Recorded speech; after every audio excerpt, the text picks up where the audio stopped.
In the following short story, you will see images with backgrounds of medieval paintings.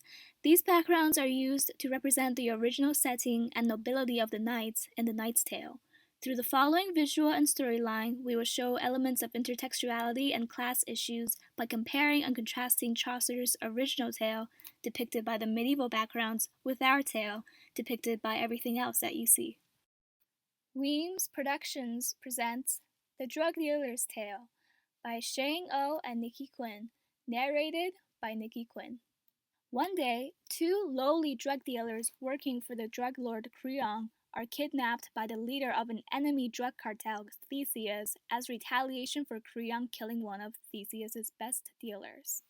Once they are brought back to Theseus's turf, the two men pass by the drug lord's daughter, Emily, and they instantly fall in love with her, arguing over who loved her first. They argue day and night for the next couple of days over who gets her, until lucky Arcady is let go because of his friend, the leader of Theseus's ally drug cartel, Protheus, and his connections with Arcady's captor. So Theseus lets Arcady go, but warns that if he ever came back to Athens, he would be killed. Arcady reluctantly agrees and goes to work for Protheus to repay the favor. During this time, his grief over not seeing Emily led him to become a cocaine addict and alcoholic. His appearance drastically changed. In fact, he looked so different from before that he could even sneak back onto Theseus' territory unnoticed.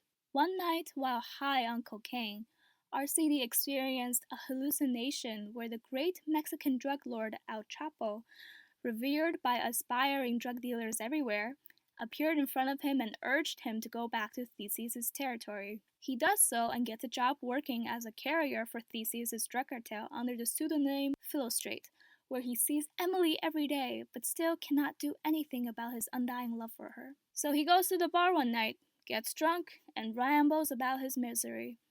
Little does he know, Palamon has actually just escaped from a year of Theseus' imprisonment and is taking cover at the seedy bar. Palamon instantly recognizes Arcady's voice and confronts him. They break out into a fight and get kicked out. After they're kicked out of the bar and come to their senses, they each swear they will do anything to win Emily. But they also realize they must gain the respect of her father, Theseus, first. They decide to compete for his approval by selling more cocaine than the other, while secretly each of them will be doing everything in their power to sabotage the other's chances with Emily.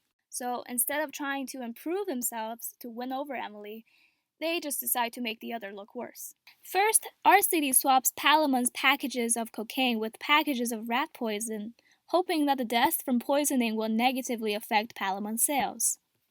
Unaware of this swap, Palamon schedules a meeting with Emily in their father's stead to talk about next week's shipment, also known as Palamon's attempt to woo her with corny pickup lines. But Arcady tips off the cops about Palamon's drug dealing right before this meeting to try to get him arrested.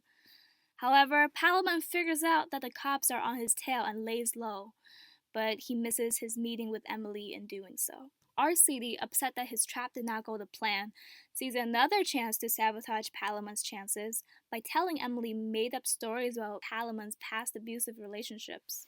Emily, now disgusted and scared, ignores Palamon's messages. Palamon suspects that Arcady had something to do with Emily's sudden cold shoulder, so he retaliates by claiming Arcady responsible for the recent deaths of his own clients and spreads the rumor to Arcady's clients, thinking that it will be bad for his sales. He also tells Emily that Arcady shows no remorse for these recent overdoses. But it backfires, and Arcady's clients, thinking that the deaths were due to overdose and wanting to experience highs as intense as the dead clients, actually buys more from Arcady. Consequently, Arcady sells more drugs than Palamon and gains the favor of Theseus. But then Theseus realizes Arcady's and Palamon's true identities, and he tips off the police about their role in the recent cocaine poisonings. Arcady and Palamon are arrested and sentenced to life in prison. Theseus, worried that Arcady or Palamon might sell him out to get a lighter sentence, makes sure that neither of them know that he is responsible and makes it seem to them that it is still possible for either of them to marry Emily so that they would not rat him out. So there Arcady and Palamon were, back in captivity. They share the same cell, but don't speak to each other, blaming the other for being put there. A year goes by and they receive a visit from Protheus, who informs them that he has married Emily. Upon hearing the news, Palamon, in a fit of rage, nearly strangles Protheus to death, but the warden grabs him before he can do any serious damage. Arcady and Palamon reconcile over their newfound hatred for Protheus and Emily.